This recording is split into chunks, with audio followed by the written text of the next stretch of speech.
Live from Djerber, this is the Locked Tomb podcast. I'm Amy. And I'm Mel.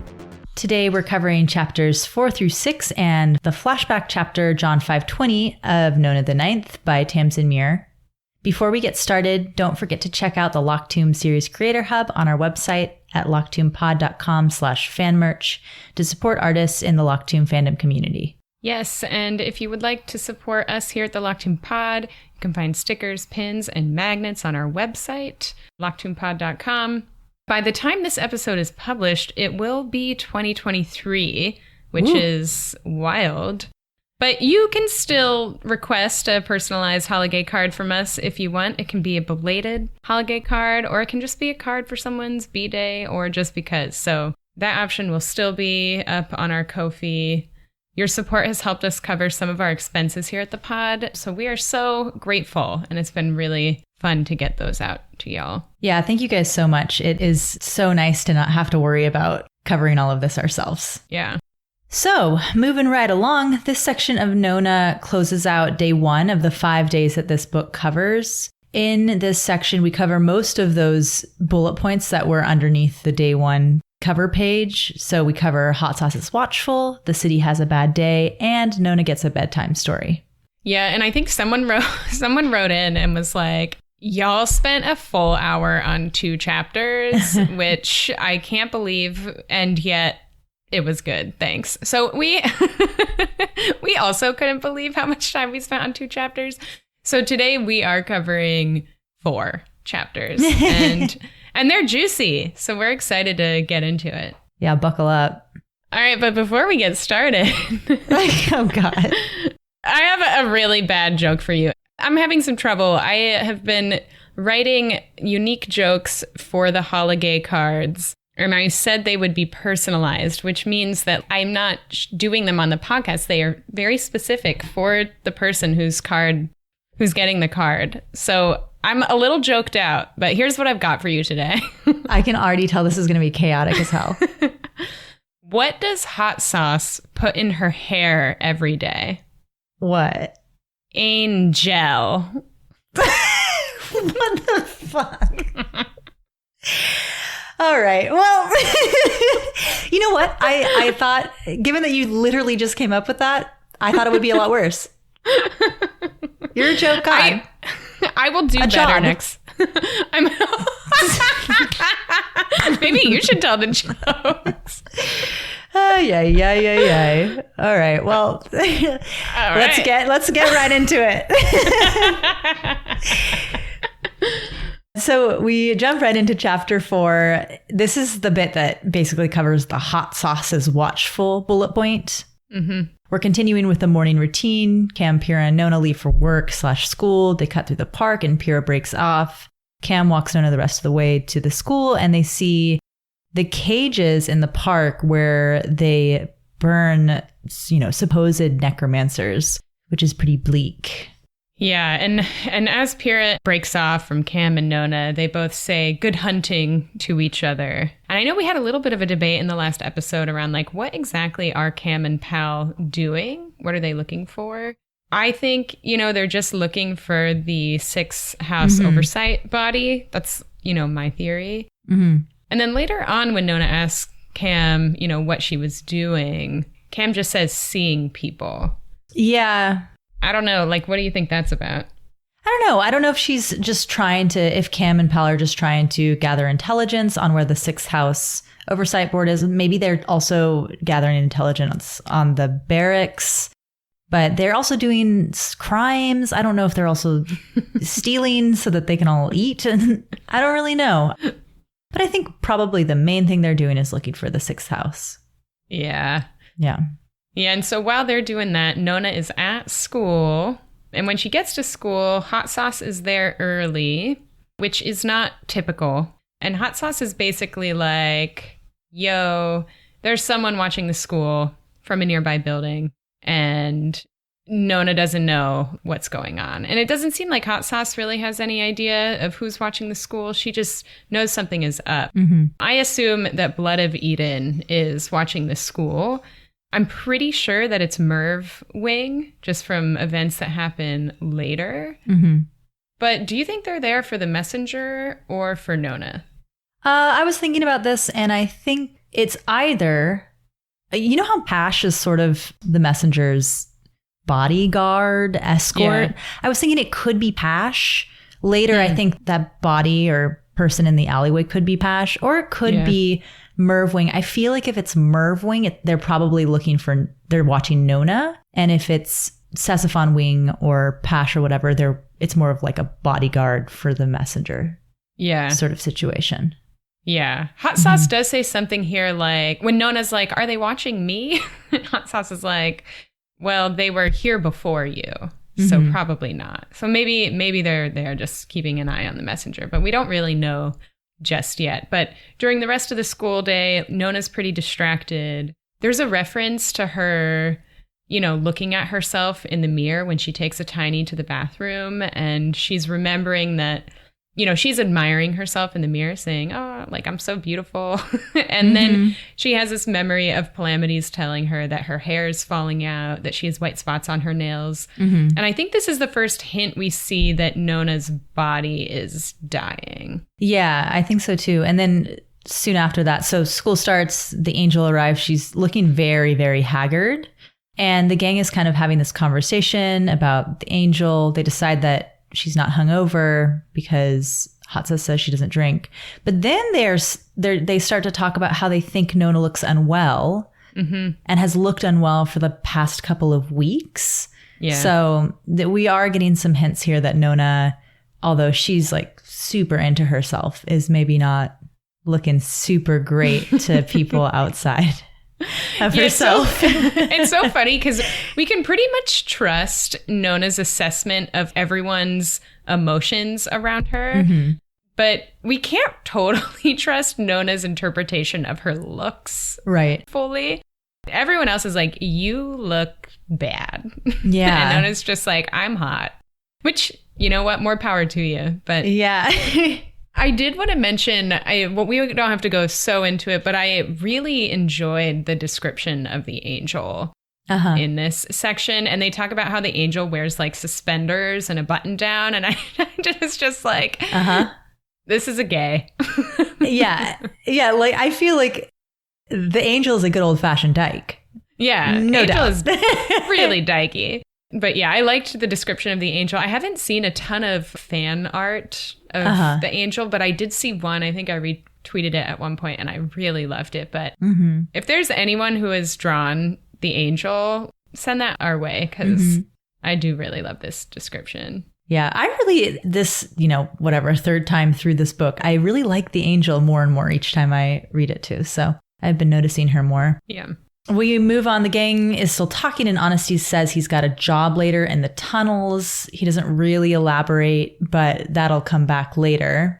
And then the hour of science arrives, and when Nona goes to take Noodle out for his walk, Hot Sauce tells Nona to stay near the school. I think Hot Sauce is a little bit spooked by this person watching them. And this is when Nona she's near the school and she's hanging out with Noodle, and she sees someone sitting in a chair in the alleyway, but they all have face masks. So you can't see, she can't see if they're alive or dead. And this is when I was wondering if it was Pash, like literally just bodyguard vibes on the messenger, but it could certainly be someone from Mervwing too. Yeah, I think it's Pash. Because it's like one person really close by. And later on, when they get into trouble, Pash kind of bolts through like she's been there the whole time.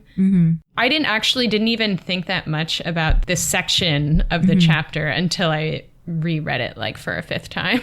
Yes. And I was like, no, I think that's Pash. Because, also later when Pash comes in, when they're having their like conversation with We Suffer, Pash is sort of described in a similar way. So I'm gonna say I think it's Pash, but who knows? Yeah, there are a couple other references later with the radio thing that we can talk about, whether it seems like that's what's going on. That's the end of chapter 4. Yeah. And we move on to chapter 5. In chapter 5, it's mostly Nona and Palamades having a conversation about sort of the Blood of Eden characters. So Crown, the captain, Not that the captain is Blood of Eden, but we suffer. And then they talk about the blue light, and we learn a little bit more about the blue light and Varun. Yeah, I really love this chapter because we get some insight into the like soul body connection and how maybe necromancy works within the body. And then we also get a little bit of insight into Camilla and Palamades' relationship. But before all of that, there's an interesting kind of relationship dynamic that this early on in the book, we really don't understand, where Nona asks about Crown. So Crown is Coronabeth. And Nona is like, you know, I love Crown. Right. And Palamades is like, we don't really like Crown that much. And they have a back and forth about this. And Palamades asks Nona why she loves Crown. Mm-hmm. And Nona says Crown smells like cinnamon and her breasts feel nice when they hug. And of course, Palamades takes notes. Y'all, this is what I want. I want a short collection of stories that is just excerpts from Camilla and Palamades' notebook on all the things they write about in this first half of the book about Nona. That could even be like an extra that they add on like in the appendix of this book. I would not be surprised. I do think it's interesting. Pal asks how Nona knows what cinnamon smells like. And Nona's like, I just do. Yeah. And it's because she's the entire earth. Yes. I would love to get a little bit more information about what exactly went down that soured the relationship between, obviously it was already sort of tense in As Yet Unsent, but you know, I think it seems mostly that Crown's really gone hard Blood of Eden, and Blood of Eden is not being as supportive as Pal and Cam and Pyrrha would like, especially around the sixth house. Yeah. So that was my interpretation of why they're all grumpy with each other right now, because the Blood of Eden has kidnapped Camilla and Palamades' family, literally. And Coronabeth is still gung-ho, rah-rah Blood of Eden. Right. So I would be mad too. It's kind of like if you get bullied and your best friend is friends with your bully and you're like, yo, what is this about? And it's Mervwing that has the sixth house, but still it's like they came in, they didn't know that, you know, their wing would have so little power, or, you know, not complete power once they were here on this planet.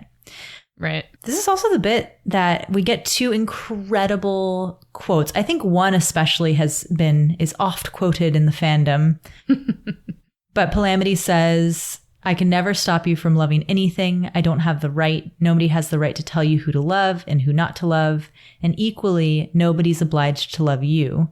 If you were forced into loving them, it wouldn't be love. Which, yeah. Yeah.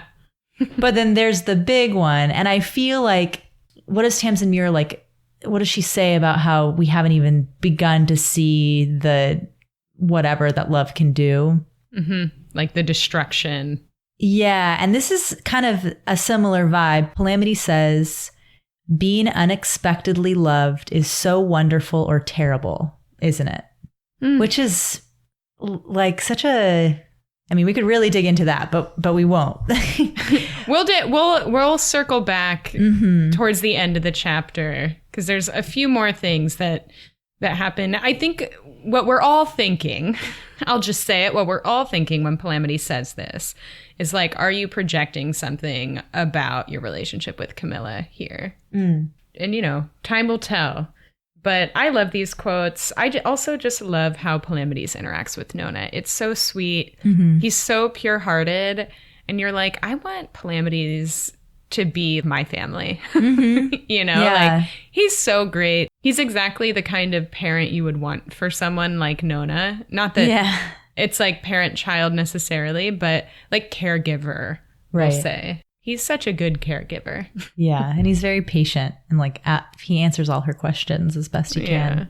Nona starts to ask some questions about the blue light, so Varun, the resurrection beast. And we'll see this a lot later in the book, but it really, really hurts necromancers. It basically drives them insane. The same way that it drove the lictors insane if they were in their bodies. Right. And Nona asks if the light will start to hurt Camilla or Pyrrha. And this is a great way for us to get a little bit of exposition on how this works. And the deal is basically the soul. The soul is the thing that's driven mad. Well, it's complicated. Like the breakdown that I took away from this, because the way that Palamades explains it to Camilla is basically like the blue light doesn't hurt Pyrrha because Pyrrha has the wrong body but the correct soul. And then, which we know that Pyrrha's body is Gideon's body, who was a necromancer. Right. But Pyrrha's soul is now in Gideon's body, and she is not a necromancer. Right. But then, with Camilla and Palamades, it's flipped, where we're in Camilla's body, who does not have a necromantic body, but Palamades' soul is necromantic. And so what I kind of took away from this is that it sounds like a necromantically inclined soul can actually trigger necromantic biological processes within a physical body. Right. So, for example, if Palamades' soul inhabits Camilla's body for too long, it changes something in the physical body that makes it so the resurrection beast impacts the body. On the flip side, it also sounds like the reverse is true. So, with Pyrrha, a formerly necromantic body with a non-necromantic soul maybe loses the biological necromancy that was there. It doesn't explain why Pyrrha's body is seemingly indestructible and unaffected by the resurrection beast. So, for example, I think later on we get a reference to Pyrrha chugging bleach, and it basically has the effect of just giving her really bad hangover. I think it gave her hiccups. Yeah, it gave her hiccups, and so it's not like there's clearly something that is still, in position in Gideon's body that is keeping Pyrrha's body indestructible. But whatever made it necromantic is not at least strong enough that the resurrection beast is impacting it. Right. Anyway, very interesting. Yeah. It seems like the soul is what is necromantic, right? But you kind of have to have you have to have the soul and then also the necromantic OG body for the resurrection beast to affect you in this way. Right. Unless you're Palamades and you're inhabiting Camilla's body for too long. Right. And then it changes. But anyway, I do think it does seem that the soul is where the necromancy lives. I don't know. Right. Well, then we get to hear a little bit about We Suffer. I think at the audiobook, this is the first time that we ever hear We Suffer speak. So the first time we ever hear We Suffer's incredible French accent, which is really the part I remember most from this section from my first listen. Definitely. Definitely. Thank you, Moira Cork, for that one. I think when I heard it first, I said, what? Nona likes We Suffer because We Suffer once gave her a treat. Yeah.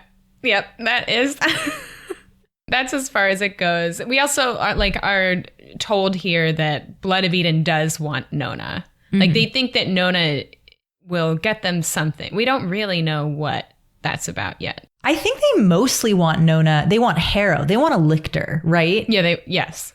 Yeah. They want a lictor, and they think that Nona is a lictor. Right. In fact, Nona's not a lictor. She is something even far more valuable.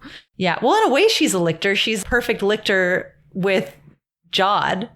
Right. But in the wrong body. But Blood of Eden doesn't know that. Oh, yeah. Right? No one does. So, yeah. I mean, Pyrrha has suspicions, but yes. I did think it was interesting that Nona says that the sweet that We Suffer gave her ended up being too sweet. That sounded very Harrow-like. I mean, but also Nona doesn't like food either. But I thought it was interesting that Nona does seem to share with Harrow kind of a lack of passion about food.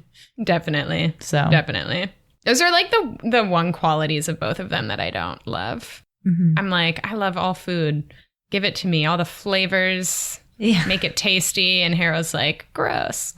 Exactly. And then there's this bit that is so interesting, and I don't really know what to think about it. So I'd love if people have thoughts about this, please send them in, because I was a little bit thrown off by when Nona says to Palamades, she says, sometimes I don't like it when you do the necromancy word, LOL, but it feels nice at the same time. It's mixed up. It's like when you do that, it makes me sad, not sad that you did it, but sad that you can do it. So Nona is Electo, the sort of embodiment of Earth and like the souls of the destroyed Earth. Mm-hmm. And also presumably the person who, or like the entity that originally gave Jod his powers. Mm-hmm. So does she not like necromancy because she like wishes that it didn't have to come to this? Yeah, I've read this over a few different times because I'm not totally sure. I think where I landed with it, and this is also probably a passage that we will revisit once we finish the fourth and final book. Right. I think that Nona gave Jod necromancy, not Nona. Electo gave Jod necromancy with the intention of helping him save the world. And instead, what he did with it was destroy the world. Mm-hmm. And so part of me feels like that's the feeling here, maybe, that she's having some sort of bodily memory of when Jod murdered billions of people and destroyed all the planets in the solar system. Yeah. Because she says it's sad that you can do it. So And she also says it feels nice at the same time. So I don't really know what that's about. It doesn't make her think of John, who she does love. I don't know. So let us know if you have thoughts, but we'll come back to that if we have better ideas as we get farther into the book. But it is an interesting little tidbit. Yeah. And then as we kind of close out the chapter, we did want to end with some thoughts around Camilla and Palamades' relationship, just from some of the passages here. We get so many questions from our listeners, of course, about what we think about the nature of Camilla and Palamades' relationship. Yeah, more than any other relationship, I think. Right. And I think because it is like a little bit ambiguous, for some people, they feel that it's really obvious in one direction.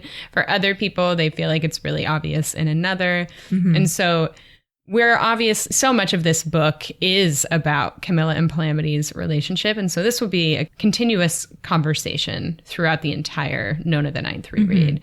But right here is just a really beautiful and heartbreaking passage through a conversation that Nona is having with Palamades, and then also through a memory that Nona talks about the two of them. That is really beautiful. Yeah.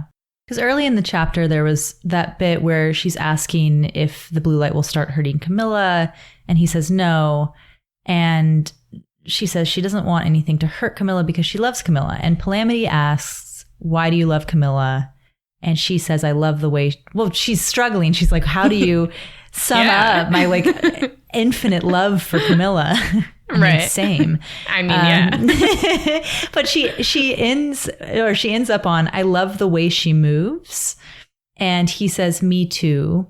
And Nona says, do you miss seeing her? And he says, dreadfully, but the recordings are nice.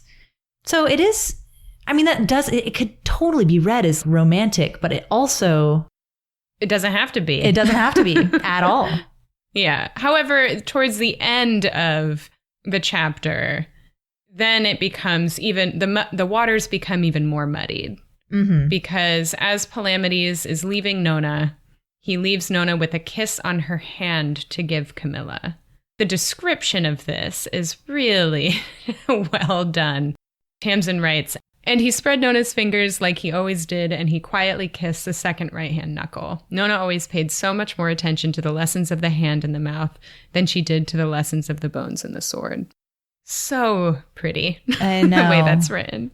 And she remembers that the first time that Palamades did this, and she had given Camilla this kiss, Camilla had gone to sit in the bath by herself for almost an hour. So, And then, oh my God, and the chapter closes with, now when Nona waited for Camilla's eyes to clear and she lifted up Camilla's hand to press her mouth to it, all Camilla said was, "Thanks." And she almost didn't flinch. And you know what this reminded me of? The end of this chapter, like that line reminded me of the last line in the mysterious study of Dr. Sex, where like it's almost written with the same cadence. But at the very end of that short story, Tamsyn writes that Palamades like remembers what was written on that paper because he never forgets anything he sees. And then I think it ends with something like, and that was my problem coming from Camilla's perspective. I never forget him, or something like that.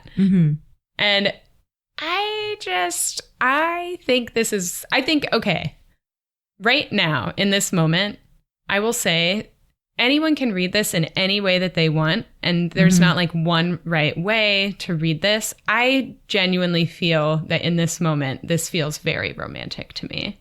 Yeah, I think I feel like it's romantic, but I don't think we get a lot of people writing in and saying that they feel that Camilla is ace. And I feel like I'm pretty on board with that, but I do feel like Camilla and Pal's relationship it's like platonic and romantic, even though like I will read that fan fiction until the day I die. I don't think their relationship is or ever was or would be sexual, but I do feel like their bond is like so much farther beyond that it is romantic. So that's kind of where I land. We should clarify what ace means, because I feel like some people who are listening might actually not know. Ace means like asexual. It's like shorthand for asexual. But I don't think that means that Camilla isn't aromantic. I mean, and who knows? Like I'm on board with Camilla being ace too. I feel like I read that reads really clear to me. I still think that this is I think it's a romantic love. Yeah. I've read some fan fiction that basically the whole premise is after the events of Canaan House, Palamade kind of realizes that actually he loved Camilla all along. And like, that was the relationship that he was missing. And like, then they all somehow come back and they all bang.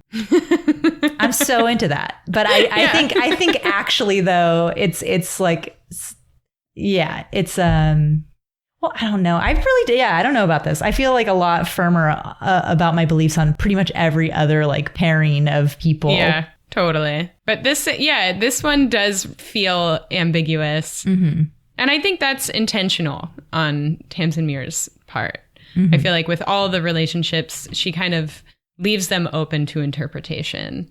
And I don't think this is any different than that.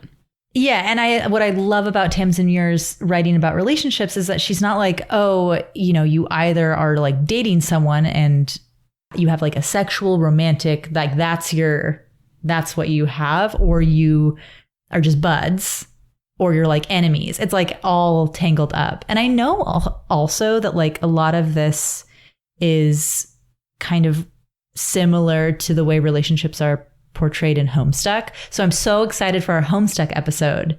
Yeah, where we'll get to explore that.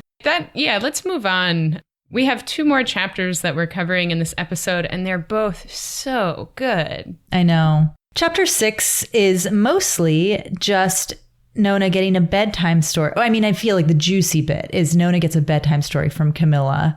But it starts with Pyrrha working late that evening. Nona's having a bath. And one thing that Camilla says that was interesting to me is she asks Nona if she would ever want to leave here. Nona says no, and then asks if there's anything that Nona isn't telling her. And Nona says yes. And a couple things. First of all, I think it's interesting because I feel like her first question implies that at this point, Camilla is actually considering Pyrrha's offer to sort of take them away to like homestead on a planet, basically. And I also love that when Nona says that she's, keeping some stuff from Camilla and Palamades, Camilla doesn't ask her what it is. Yeah. But just asks Nona to let her and Palamades know if there's anything that scares her, right? It is such a good, again, like I'm going to be a new parent in a number of months, and I just feel like I'm taking lessons from Camilla and Palamades. The way that they allow for Nona to consent to everything and to share or not share as long as it's not causing harm to other people. I just think that's so beautiful. Yeah, it's really cool. This is also another hint that we later learn basically that Nona has a couple secrets. First of all, that she can hear the blue light sing Varun. She can kind of communicate with Varun. And then also she knows that she's dying. So those are some, if maybe all of the secrets that she's keeping from Cam and Pal. Yeah. And, she's keeping some secrets from herself, too. True. But yeah, before we get into the juiciest bits of this chapter, there is like a meme alert here that is just so fucking funny. And beep, beep, beep. And basically, like, as Nona is in the bath, Camilla is reading her kind of like a Dear Annie section of the newspaper where people write in with their problems and then someone answers. And the quote in the book is, "Dear Auntie, when my boyfriend and I got into an argument, he goes to the bathroom and makes me apologize to ... And Tamsyn like cuts it off there. But this is an original reference the original reference is a tweet from Gabrielle Moss back in 2019. And she's kind of referring to the things like the "Am I an asshole" on Reddit thread. And Gabrielle Moss tweets, "Why is every Reddit relationships question like, I, female 29, love my fiance, male 34, except whenever we fight, he takes a dump in the living room, then makes me refer to his dump as Mr. Hoskins and apologize to it. Am I overreacting? Our wedding is in 6 hours." I totally forgotten about this tweet until you actually pointed out that this is, and I don't know why I didn't realize that this was what the reference was to, but so freaking funny. It's so funny. Oh my God. It's so funny. We don't get that many memes and references in Nona, like not as much as we do in the other books. But when we do get them, they are bangers. And this is one. So after that, Nona and Cam are having a hard time going to sleep, and Cam asks if she should read another of these Dear Aunties. And Nona asks for a bedtime story instead, and in fact asks for the story of when Cam met her, which is very convenient for us. Very convenient for us. Although as I was reading this, I was remembering that I feel like I asked my parents to tell the story of me being born when I was little. So I thought this was pretty cute. Yeah, it is cute. So we should just go kind of through this story, I guess, beat by beat, because there's so much. Yes. And what we are learning here is the sum of the events that happened between the end of Harrow the Ninth and the beginning of this book. So we're getting some blanks filled in. Right. Yeah, it's very, very helpful. So first of all, Cam says they met when the warden saved you after you were hurt, and that was the first time that he showed that he could do things like that. So this refers to the warden saving Harrow's body when that bit in that last part of Harrow the Ninth, when Gideon is in Harrow's body in the river, watching Ianthe save Jod from the stoma, and their kind of chest crushes in from the weight of the river around them. And right. And Gideon in Harrow's body is with Pyrrha in that moment. Right. So Palamades saved the two of them either in the river or through Camilla, but I assume somehow in the river. Yeah, we don't get like the details, because the other weird thing about the timing here is the next beat of this says, "At the time, we knew you were in trouble. You'd disappeared. We'd been trying to get you. We found you in Pyrrha. You were hurt." And so it could have been in that moment, like as that is going down, that somehow Palamades and Camilla found them. Or it could have been a little bit after that. And so the timing is like a little suspect. But then Camilla says, Pyrrha helped us escape from an attack. Yeah. Oh, one thing I wanted to say is, do you remember when you were talking about the wrong voice twice removed? Oh, yeah, right. So this is kind of this is a confirmation. So basically what happened is that when Gideon, the last thing that Gideon sees is Alecto, but the voice that is speaking is Camilla's, but it's Pal's. Correct. Right. That's right. Whatever, intonation or whatever. Yeah. And that's what it means by twice removed. So I think this was the first time that I don't think that they've been able to sort of switch, like go in and out of each other's bodies yet. But basically, I feel like Pal somehow worked through Camilla to save Harrow's body, which at the time had Gideon in it, but was crossing. Gideon and Alecto were sort of crossing each other as Alecto entered the body. It was, I mean, totally. So that kind of confirms what you were saying about that in the last book. Yeah. Right. Go ahead. Yeah, that's right. And so maybe timing wise, it actually did happen like right then and there. Mm-hmm. Like this happened right at the end of Harrow. Right. So Camilla goes on to say, Pyrrha helped us escape from an attack. We lost people, ships, something very important. So someone wrote in it at one point, I think it was a question from Ellen. And then actually, as I was going through our inbox, there were a couple other people that also had the same question. But Ellen writes, she can't find any explanation as to how God comes into possession of Gideon's body. Right. And so this is kind of a question that a lot of us have around, like, how did Jod end up with Gideon's body? Because we know Gideon's body was with Blood of Eden. And so what this bit seems to suggest, at least I think you and I, both of us agree on the interpretation of this, is that there's something very important that Palamades, Camilla, Pyrrha, and the rest of Blood of Eden lost is Gideon's body in this kind of kerfuffle with, I think, Jod and Ianthe. Right. So I think probably what happened is the Warden and Cam and Blood of Eden and all of them save Harrow's body from the river. Harrow's pretty much gone, like knocked out. So not in commission. They also have Gideon's body. Very soon after that, I feel like they are attacked probably by God and Ianthe. Mm-hmm. And they're able to escape with Pyrrha's help. But in the battle, they lost Gideon's body. Yeah. Is that right? That's what my interpretation of this is. So that's when I would bet all of my meager savings on this being the moment where they lost. Something very important is Gideon's body. Yep. Thanks for writing in with that question, Ellen, and everyone else. But that's our take on that. Mm-hmm. You know, after this like attack, things kind of calm down a little bit. There is some disagreement within Blood of Eden around whether or not they want to keep Nona, whether or not they're going to keep Pyrrha alive. Mm-hmm. And ultimately, it is decided that they are going to hold on to Nona and they are going to let Pyrrha live. And I think the quote here is that Nona says, everyone paid attention to We Suffer, who said, I trust them. They will not betray us. And Camilla responds, yes, back when We Suffer trusted us, We Suffer even let Pyrrha live. Pyrrha talked fast. This is surprising to me because basically We Suffer knows that Pyrrha killed Wake, who was kind of her idol and boss and like leader.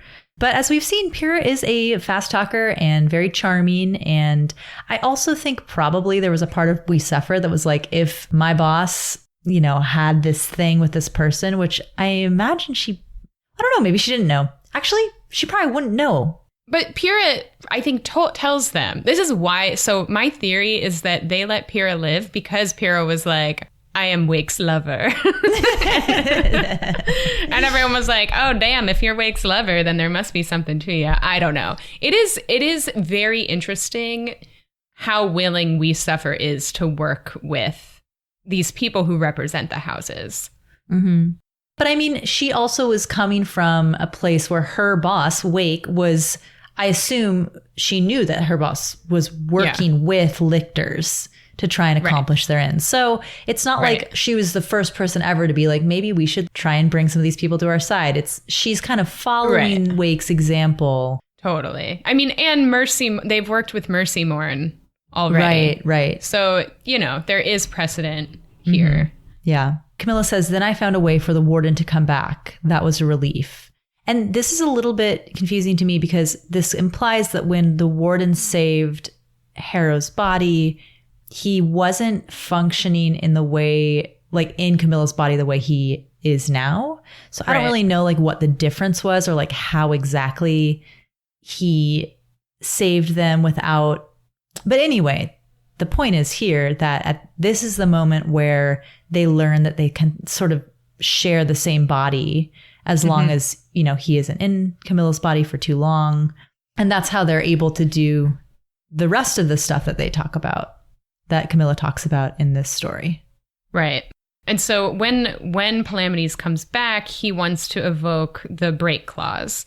And Camilla says, which means he wanted his family away from the houses. So the break clause, I think we talk about this maybe in our Nona initial reaction episode, but the break clause is some sort of like Cassiopeia lawyer shit where, we know that Cassiopeia was a lawyer pre-resurrection and she built something into the like legal contract of the sixth house that allows them to break away. And also very cool, the warden, of course, convinces the oversight body to actually do this, to evoke the break clause. And I had a question about this. Camilla says, we showed them the secret of the installation. Is that the warden and Camilla showed the oversight body that the installation was actually a spaceship and could leave, or what? Yeah, that's what I thought. And yeah, that this was kind of like the secret that Cassiopeia had built into the sixth house, that it's basically a giant spaceship that can physically leave. Right. But they needed a number of very large steelies. Yeah, in order to do that. Mm-hmm. But they did do it. And so they moved the sixth house installation. We don't really know where it is. Mm-hmm. I think throughout the whole book, we are not sure where it is. But then Palamades chooses 16 people to talk with Blood of Eden to discuss the future. So like maybe broker peace, like between the sixth house and Blood of Eden, or like figure out how they're going to work together. Mm-hmm. Then Camilla talks about Nona waking up. So she says, you were waking up, you met me for the first time. And Nona asks her, what did you think of me? This is a question it seems like she's asked many times before, but Camilla says, I thought I didn't know you at all. You were new. And it says Nona always loved this answer unreasonably. The idea that was when Camilla met her, that was her birth. And I find this interesting for a couple of reasons. I think partially because it kind of feels like this is the part of Nona that really doesn't want to be Electo, and like the relief of being like, oh, I'm someone totally new. I don't have to be that. I can be this sort of new, pure thing that doesn't have all that history. And also, I think it's interesting because I think I thought that this book was like literally exactly 6 months after the very end of Harrow the Ninth. But I think that this implies that there was some amount of time. It might have been a short amount of time in between, but probably not a short amount of time in between the end of Harrow the Ninth and the birth of Nona. Yeah. So actually this book takes place more than 6 months after the end of Harrow, and up to maybe even a year after the end of Harrow. Who knows how long Nona was that Harrow's body was kind of just like chilling. Yeah. With no conscious soul to move it around.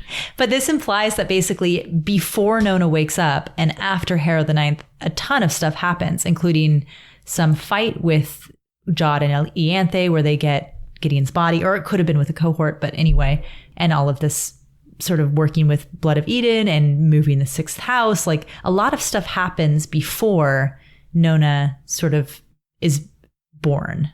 Yeah. Yeah, I'm reminded of an interview that Tamsyn gave on a podcast called Voyage to Genre.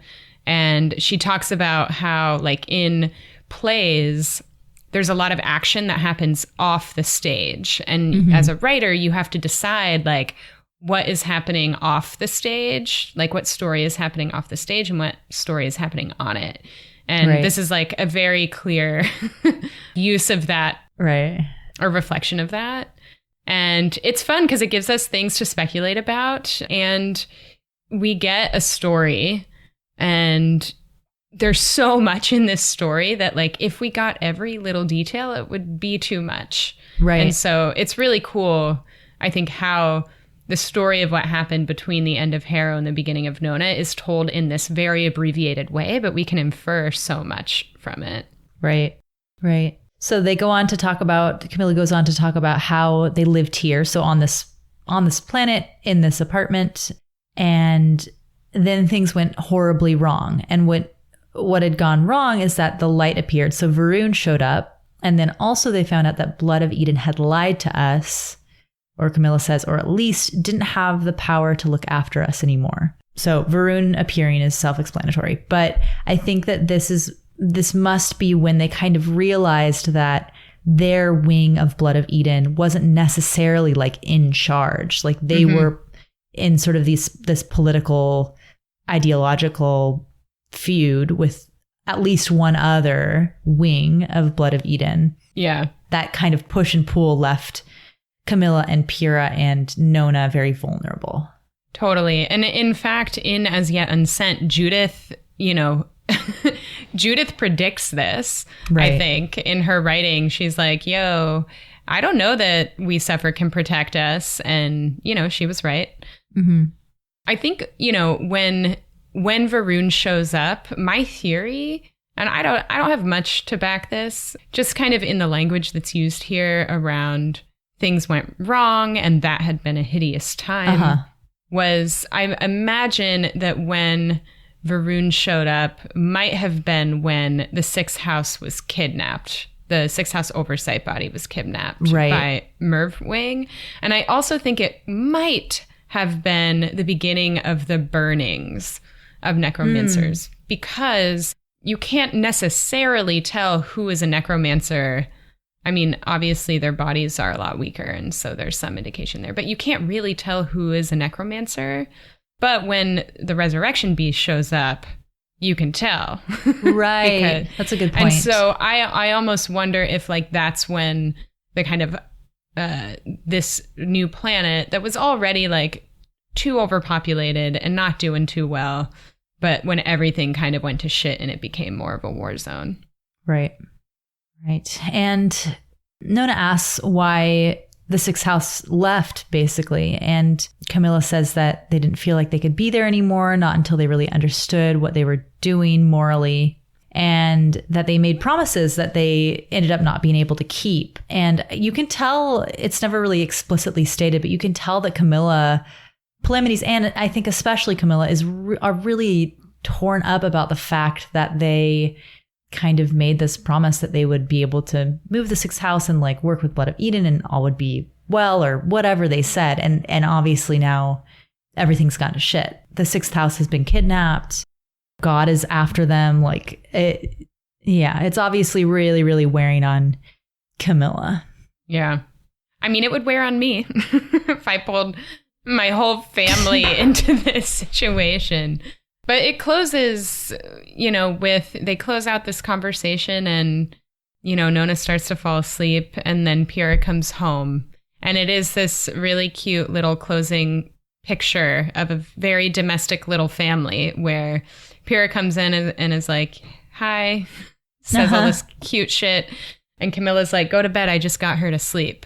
And so we get this, like, really intense story. And then it's also juxtaposed, like, it's right next to this very, like, boring little cute little domestic image. And so I thought it was a good ending to the chapter. And then we get to our second John chapter, and this will close out day one. So this is John 5:20. The letters that these numbers correspond to are E and T. So we've got the now spelled out, and the next word starts with a T.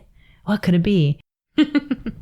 And Harrow/Electo and John are standing on a hill overlooking a plain in this bit. It kind of is described as, it seems like maybe a place where a bomb went off, because there's a bunch of rubble sort of on the outskirts of this sort of hollowed out plain area.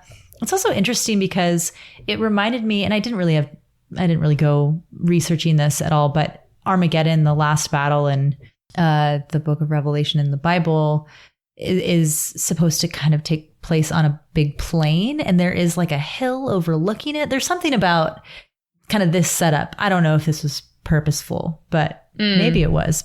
It's also, the way this is described is kind of interesting because the narrator says, at the bottom of the hill, there was a great swept out plain, as though somebody had cupped their hand over the landscape and scraped everything to one side, like filth off a table. And later on, when John describes him finally killing off everyone, it is also, the imagery is of a big, like, kind of hand that is reaching out and just killing everyone. Right. And so that's sort of hinted at here a little bit. Yeah, that's interesting. Yeah. We learn in this bit kind of about the beginning of John's necromancy and how their project is getting shut down. So yes. So, John is telling this. He's telling it in kind of like a flippant way, as he is wont to do. But essentially, the royal they, are shutting down the project. And so John's project being creating all of these, cryo cans that are going to take the whole population off the planet for a little while. And he and his team have been experimenting to make sure that people's bodies can actually be preserved in these things. Right. And so they've been doing experimentation on them, but the project is getting shut down, and then that is leaked to the public, and the public basically goes bonkers. Like, as you can imagine, they have been maybe in denial that that the impacts of climate change are this dire. But in any case, John describes it as like people are just now all of a sudden like panicking about this. And so the economy tanks. And then not only is the public panicking, but Augustine is, Cassiopeia is, Mercy Morn is, and it's just kind of a shit show. This is also the bit where we find out that Cassiopeia is actually dating who will be her cavalier, post-apocalypse, Nigella. I think it's funny because they refuse to admit they're dating, which, I don't know, whatever. So gay. I know. And they all know, like Jod's like, we all knew they were dating, and yet they didn't think that we knew. Right. But a big issue is that because the project is going to be shut down, they have to find a way to dispose of all of the dead bodies that they've been experimenting on. And this is, of course, like a major biohazard. Right. And John is really bothered by this because these bodies, he's been experimenting on them for so long that he feels like he kind of knows them. Like personally, and like loves them. Yeah. Which is weird. He's a weird guy. Guy. We also get our first mention of Pyrrha in pre-resurrection setting, where we learn that Pyrrha was a cop and happens to be buddies with Gideon, who happens to be Jod's like childhood friend. And so because Gideon and Jod are really close, and because Pyrrha is really close with Gideon, Pyrrha as a cop is able to, like, I think the quote is, keep the heat down. Right. This is where the project gets leaked. Yeah. And I mean, like, as this like public panic is happening, the way that John is describing this is like, we already worked through all the potential solutions, but now the public is working through them. Right. And so through this, we get to learn more about what Earth's space travel capabilities actually were back then. Right. And they were quite impressive. Yeah. I feel like this gets kind of sci-fi-y here. It's like a bunch of stuff. I remember, I mean, you know, Tau Ceti is in like a bunch of science fiction books. Yes. There's reference to, says, what about the Mars installation? You know, like, what about the Kuiper platform? What about Uranus and the show we're building over there? Mm-hmm. So people throwing out all these ideas. I think the function of this for us is we can see that maybe there are actually people already living outside of Earth, right, on some of these installations. So Mars being one of them. Something I found really interesting was the Kuiper platform, which I could be totally off here, but I have this sneaking suspicion that this might be where the ninth house originated. And that's because the Kuiper belt is a circumstellar disk in the outer solar system. And so it basically like extends from the orbit of Neptune. It's similar to an asteroid belt, but it differs a little bit. And basically, Pluto is part of the Kuiper belt. Right. And so I don't know, but I feel like Tamsyn is very intentional about the information that is shared. And so if in pre-resurrection time there had been some sort of installation built out on the Kuiper, in the Kuiper belt, then perhaps that was actually on Pluto.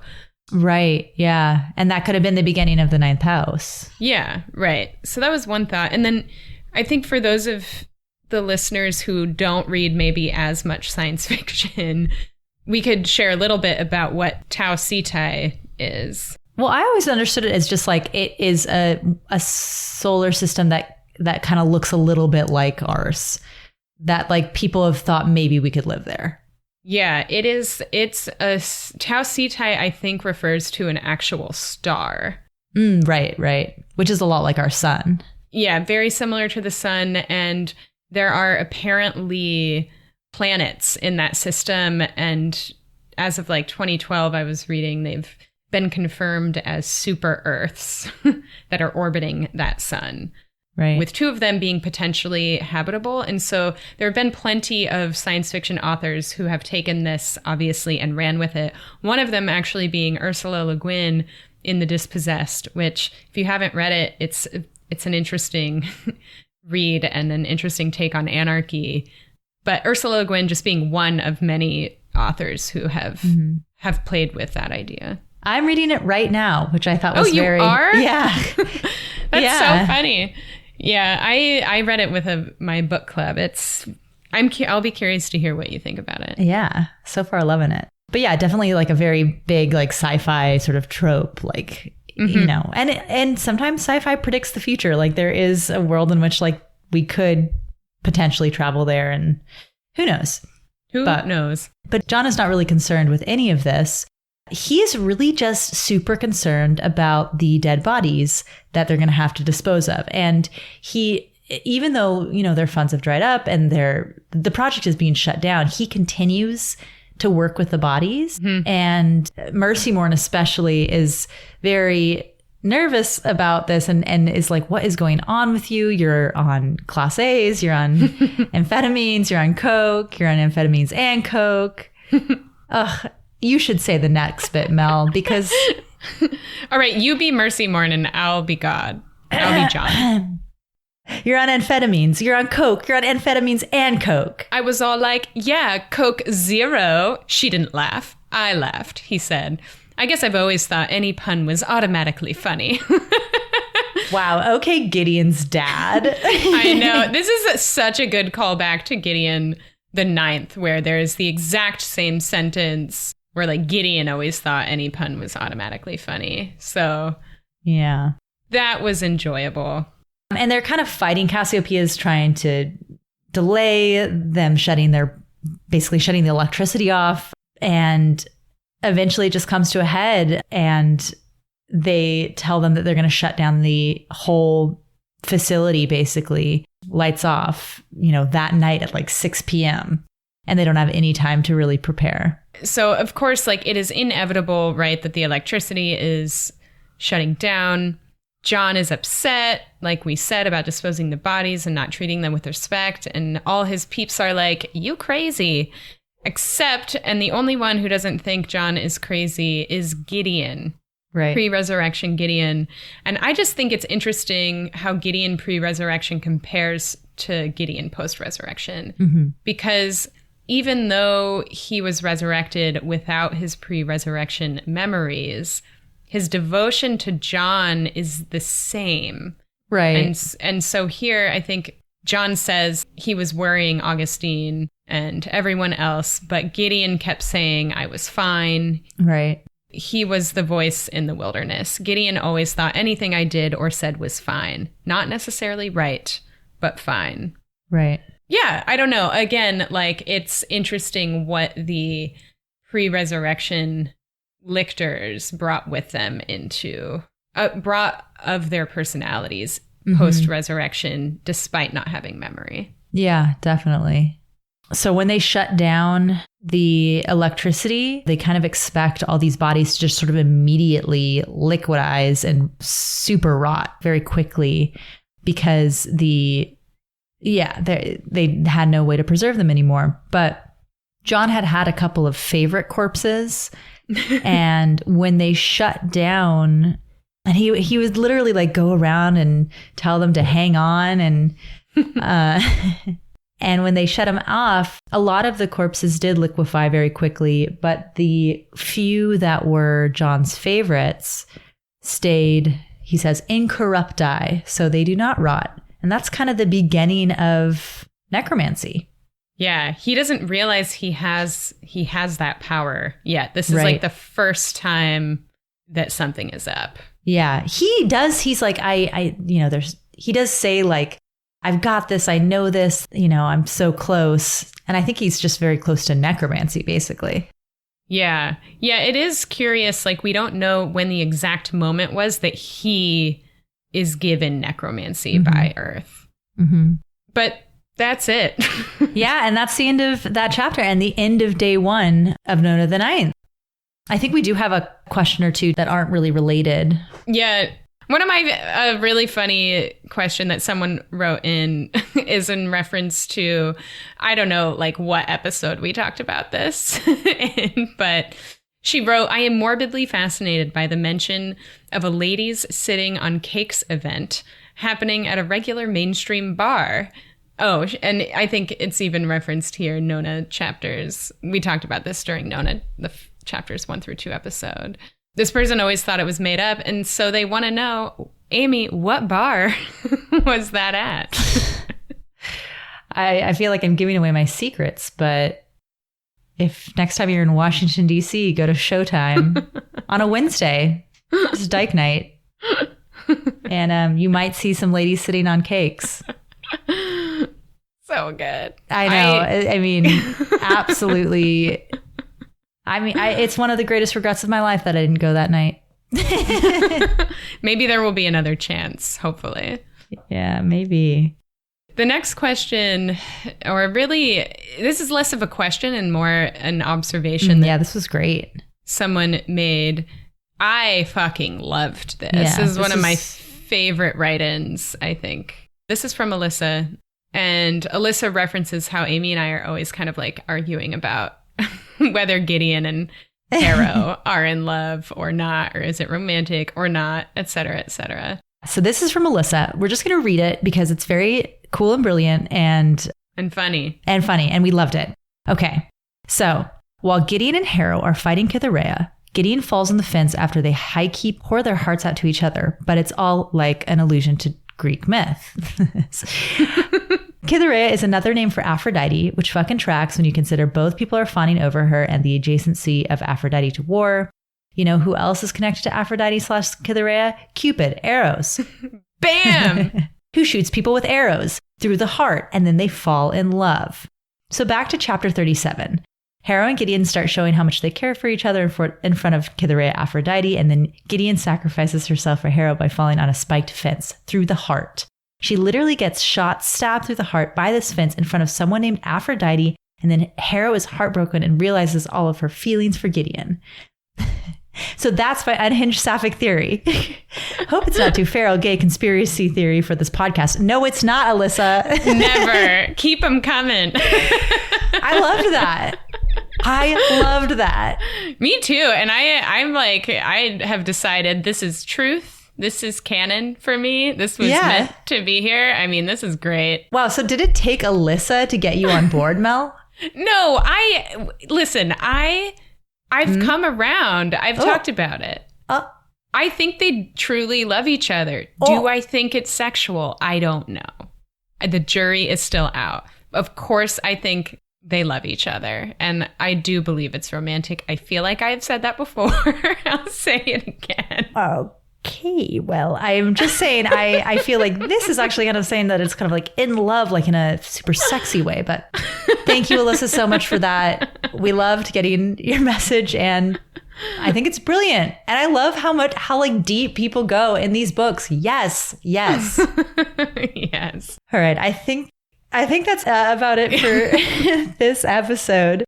Ooh, thanks so much for joining us. If you have questions or comments or incredible gay theories about the characters, please send us a question on our website, lockedtombpod.com, or on Twitter at lockedtombpod.